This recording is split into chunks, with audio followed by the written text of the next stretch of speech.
নমস্কাৰ প্ৰিয় দৰ্শক, প্ৰজ্ঞান ইউনিভাৰ্ছ চেনেলত আপোনালোকক সকলোকে স্বাগতম জনাইছোঁ।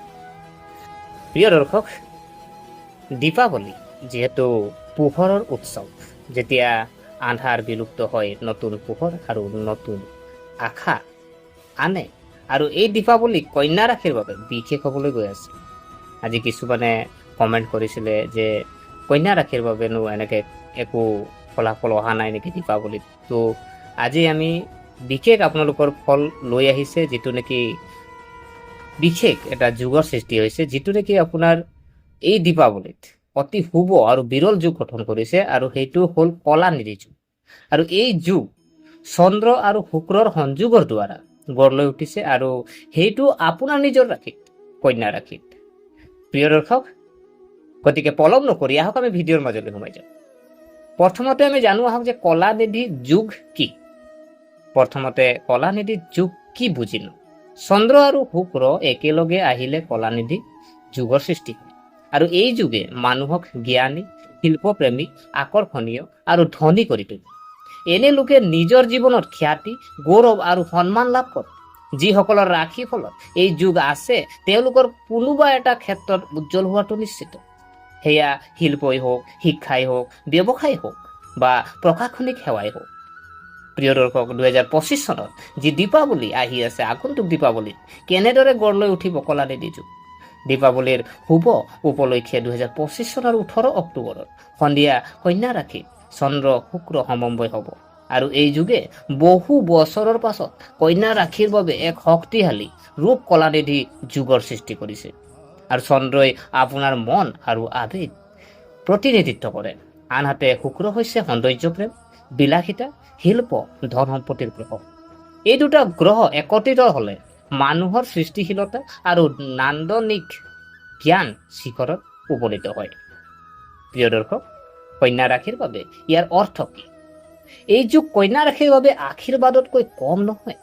যোৱা কেইমাহমানৰ পৰা স্থবিৰ আৰু স্তব্ধ হৈ থকা বাধাবোৰে এতিয়া গতি লাভ কৰিব।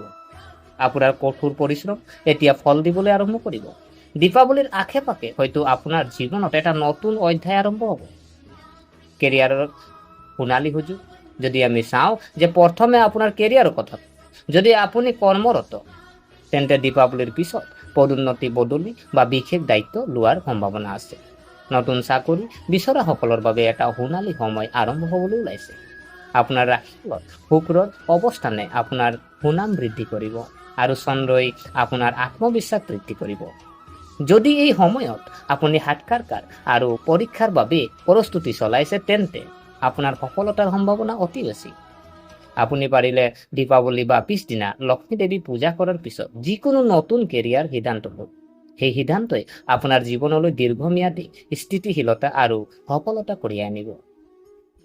এতিয়া আমি জানো আহক, এই দীপাৱলী কন্যা ৰাশিৰ বাবে আৰ্থিক লাভ কঢ়িয়াই আনিব। তো আজি আমি ধন আৰ্থিক পৰিস্থিতি আমি যদি চাওঁ, শুক্ৰ আৰু চন্দ্ৰৰ সংযোগে হঠাতে আৰ্থিক লাভ হ'ব। আবদ্ধ হৈ থকা ধনৰ উভতি অহা আৰু নতুন উৎসৰ পৰা আয়ৰ ইংগিত দিয়ে। ব্যৱসায়তো লাভ সম্ভৱ হ'ব। শিল্প, ডিজাইন, শিক্ষা, পৰামৰ্শ বা সৌন্দৰ্য সামগ্ৰীৰ সৈতে জড়িতসকলে এই সময়ত উল্লেখযোগ্য চুক্তি বা চুক্তি লাভ কৰিব পাৰে। আপোনাৰ আৰ্থিক সৌভাগ্য এতিয়া স্থিতিশীলতাৰ দিশে আগবাঢ়িব। আপুনি বিশেষ কিছু প্ৰতিকাৰ কৰিব লাগিব। ধৰি লওক, দীপাৱলীৰ নিশা লক্ষ্মী দেৱীক পদুম ফুল আগবঢ়াওক। 108 বাৰ ওম হ্ৰীম শ্ৰীম লক্ষ্মীয়ে নমঃ মনত ৰাখিব। ওম হ্ৰীম শ্ৰীম লক্ষ্মীয়ে নমঃ আপুনি মন্ত্ৰ আপুনি জপ কৰক। ইয়াৰ ফলত আৰ্থিক লাভৰ সম্ভাৱনা বহুগুণে বৃদ্ধি পাব। প্ৰিয় দৰ্শক, এতিয়া জানো আহক যে প্ৰেম আৰু বিবাহিত জীৱন। কিছুমান আমাৰ বন্ধু বান্ধৱী আছে যে প্ৰেম আৰু বিবাহিত জীৱননো কেনেকৈ যাব। এতিয়া আপোনাৰ প্ৰেম আৰু বিবাহিত জীৱনত যদি আমি কথা কওঁ, চন্দ্ৰ আৰু শুক্ৰৰ সংযোগে আপোনাৰ জীৱনত ৰোমাঞ্চ, মধুৰতা আৰু আৱেগিক সংযোগ বৃদ্ধি কৰিব। যদি আপুনি অবিবাহিত, তেন্তে আপুনি হয়তো কোনো বিশেষ ব্যক্তিক লগ পাব পাৰে। ইতিমধ্যে সম্পৰ্কত থকাসকলে নিজৰ সম্পৰ্কত স্থিৰতা আৰু সন্মান বিচাৰি পাব। বিবাহিত জাতক জাতিকাৰ বাবে এই সময় স্বামী স্ত্ৰীৰ সম্পৰ্কত প্ৰেম আৰু বুজাবুজিৰ বৃদ্ধি কৰিব। খালি আপুনি প্ৰতিকাৰ কৰি, আপুনি যি প্ৰতিকাৰ আছে, যেনে ধৰি লওক আপুনি দীপাৱলীৰ নিশা লক্ষ্মী দেৱীৰ চৰণত এজোপা আপুনি আপুনি গোলাপ ফুল ৰাখি ৰাতিপুৱা আঁঠুৱাৰ তলত ৰাখক, আৰু ইয়াৰ ফলত আপোনাৰ বিবাহিত জীৱন প্ৰেম বৃদ্ধি পাব। পাৰিবাৰিক আৰু সামাজিক জীৱন আমি যদি চাওঁ, এতিয়া আহিছোঁ আমি পাৰিবাৰিক আৰু সামাজিক জীৱন।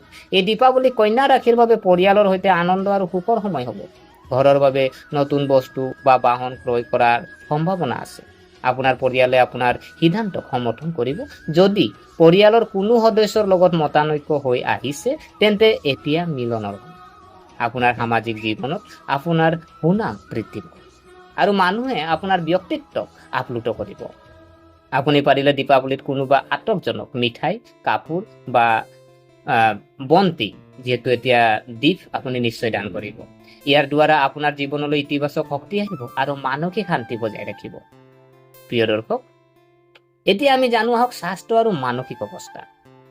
যি কুমাৰীসকল কিছুদিনৰ পৰা কিছু মানসিক চাপত আছে, কিন্তু এই দীপাৱলীৰ পিছত চন্দ্ৰ শুক্ৰৰ সংযোগে আপোনাক মানসিক শান্তি, সতেজতা আৰু নৱশক্তি কঢ়িয়াই আনিব। আপোনাৰ মন সৃষ্টিশীল সাধনাত নিয়োজিত হৈ থাকিব। শিল্প, সংগীত বা ধ্যান ধাৰণাৰ পৰিকল্পনা আপোনাৰ বাবে শুভ হ'ব। থাইৰয়ড, হৰমন বা ছালৰ লগত জড়িত সমস্যাৰ সৈতে যুঁজি থকা সকলেও এতিয়া সকাহ পাব পাৰে। আপুনি পাৰিলে প্ৰতিকাৰ হিচাপে প্ৰতিদিনে ৰাতিপুৱা 11টা তুলসী পাতত আপুনি পানীত তুলসী পাত আপুনি দি দিব আৰু লক্ষ্মী দেৱীক অৰ্পণ কৰিব। প্ৰিয় দৰ্শক, আমি ব্যৱসায় আৰু বিনিয়োগৰ যদি আমি কথা কওঁ, যে আজি আপোনাৰ আগন্তুক যি আমাৰ কন্যা ৰাশিৰ দীপাৱলীত যদি চোৱা হয়, এই দীপাৱলীৰ ব্যৱসায়ীসকলে ডাঙৰ কিবা এটা কাৰণ কৰাৰ লক্ষ্য। যদি আপুনি নতুন বিনিয়োগ কৰিব বিচাৰে, তেন্তে এইটোৱে উপযুক্ত হ'ব। শুক্ৰ আৰু চন্দ্ৰৰ সংযোগে ব্যৱসায়িক সিদ্ধান্তত কৌশল আৰু সফলতা দুয়োটাকে আনিব। অনলাইন ব্যৱসায়, সৌন্দৰ্য, ফেশ্বন, সংবাদ মাধ্যম বা শিক্ষাৰ সৈতে জড়িত যিকোনো নতুন প্ৰকল্প এতিয়া অতি সফল হ'ব। অংশীদাৰিত্বৰে কাম কৰা সকলে তেওঁলোকৰ অংশীদাৰৰ পৰা সমৰ্থন লাভ কৰিব। আজি সম্পদ বৃদ্ধিৰ আমি যদি প্ৰতিকাৰ কিছুমান যদি চাওঁ, দীপাৱলীৰ নিশা আপুনি তিজোৰীৰ কাষত কপোৰ আৰু আপুনি নিমখ আপুনি কি কৰিব, জ্বলাই 21 বাৰ ওম শ্ৰীম হ্ৰীম ক্লীম মহালক্ষ্মী নম আপুনি মন্ত্ৰ জপ। বিশেষ দীপাৱলীৰ পূজা পদ্ধতি আমি যদি চাওঁ, আজি কন্যা ৰাশিৰ বাবে এই দীপাৱলীত অলপ বেলেগ পূজা কৰাটো অত্যন্ত লাভজনক হ'ব। এই পদ্ধতিয়ে কেৱল আৰ্থিক লাভ কৰাই নহয়, মানসিক শান্তি আৰু বৃদ্ধি পোৱাই ভাগ্যৰ কঢ়িয়াই আনিব। পূজা পদ্ধতি আমি যদি চাওঁ, যে গা ধোৱাৰ পিছত হালধীয়া কাপোৰ পিন্ধিব, পূব দিশলৈ মুখ কৰি বহিব, হালধীয়া আসনত লক্ষ্মী, গণেশ, কুবেৰ দেৱৰ মূৰ্তি ৰাখক। পদুম ফুল, কেশৰ, চাউল, 5টা শুকান ফল আগবঢ়াব। আপুনি যি চাকি জ্বলাব, সেইটো আপুনি ঘিউ ব্যৱহাৰ কৰি, আৰু 21টা পাৰিলে আপুনি চাকি জ্বলাবলৈ আপুনি ঘিউৰ চাকি আপুনি 21টা জ্বলাব। আৰু আপুনি মন্ত্ৰ জপ কৰিব পাৰে, যেনে ওম হ্ৰীম শ্ৰীম লক্ষ্মীয়ে নমঃ, ওম হ্ৰীম শ্ৰীম লক্ষ্মীয়ে নমঃ। আপুনি এইটো 108 বাৰ আপুনি মন্ত্ৰ জপ কৰক। পূজাৰ পিছত ৰূপৰ মুদ্ৰা আৰু সোণৰ বস্তু এটা লক্ষ্মী দেৱীৰ চৰণত ৰাখক। পিছদিনা বস্তুটো আপোনাৰ যি তিজোৰীত বা পূজাৰ স্থানত ৰাখক।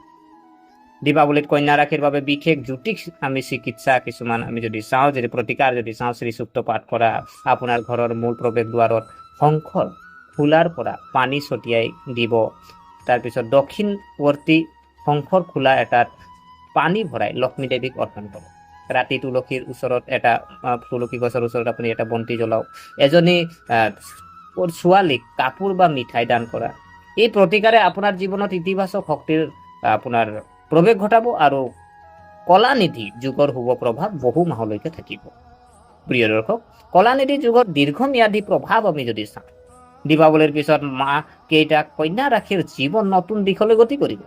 আপোনাৰ ব্যক্তিত্ব আত্মবিশ্বাসী হ'ব আৰু আপোনাৰ কথাত মানুহ আপ্লুত হ'ব। যিসকলে দীৰ্ঘদিন ধৰি এটা ডাঙৰ পদৰ কামনা কৰি আছে বা আহি আছে, এইটোৱে সেই পদ লাভ কৰাৰ সময়। আৰু এই যুগে আপোনাৰ বুদ্ধিমত্তা, মনোমোহতা আৰু নিৰ্ণায়কতাৰ এক আচৰিত সংমিশ্ৰণ সৃষ্টি কৰিব। প্ৰিয় দৰ্শক, এই দীপাৱলীত আপোনাৰ জীৱনত এক নতুন পোহৰ জিলিকিবলৈ ওলাইছে। কলানিধি যুগৰ এই আচৰিত সংমিশ্ৰণে আপোনাক আশা, সমৃদ্ধি, সফলতা কঢ়িয়াই আনিব। মাত্ৰ নিজৰ কৰ্মৰ ওপৰত বিশ্বাস ৰাখক আৰু সঁচা হৃদয়েৰে দীপ জ্বলাই দেৱী লক্ষ্মীৰ আশীৰ্বাদ বিচাৰিব।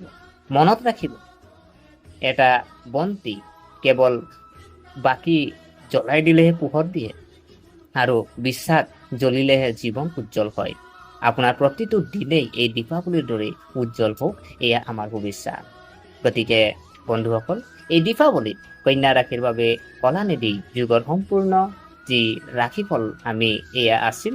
ভিডিঅ'টো যদি ভাল লাগিলে লাইক শ্বেয়াৰ কৰিবলৈ নাপাহৰিব, লগতে চেনেলটো ছাবস্ক্ৰাইব কৰিবলৈ নাপাহৰিব আৰু কমেণ্টত জয় লক্ষ্মী মাতা নিশ্চয় লিখিব, যাতে দেৱী লক্ষ্মীৰ আশীৰ্বাদ আপোনাৰ জীৱনত চিৰদিন থাকিব। আজিলৈ আমি বিদায় মাগিলোঁ। ধন্যবাদ।